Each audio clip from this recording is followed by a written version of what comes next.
Legendary Australian guitarist and AC/DC co-founder, Malcolm Young has died aged 64.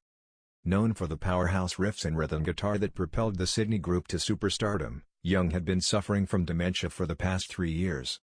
He was replaced by nephew Stevie for the band's last tour promoting the 2014 album Rock or Bust. Young died peacefully on Saturday with his family by his bedside, a statement said.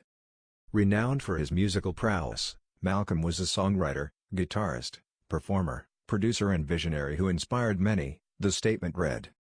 From the outset, he knew what he wanted to achieve and, along with his younger brother, took to the world stage giving their all at every show. Nothing less would do for their fans. He always stuck to his guns and did and said exactly what he wanted, an AC/DC statement said. He took in great pride in all that he endeavored. His loyalty to the fans was unsurpassed. He leaves behind an enormous legacy that will live on forever. Apart from a brief absence from AC/DC in 1988, Young was with the band from the beginning in November 1973 until his permanent retirement in 2014 because of health complications.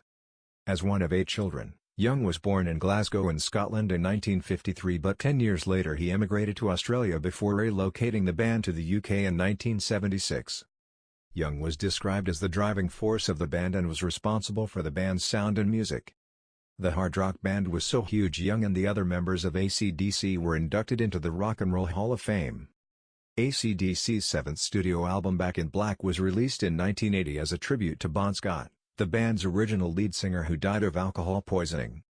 The hit album sold 50 million copies, making it the second highest-selling album worldwide behind Michael Jackson's Thriller.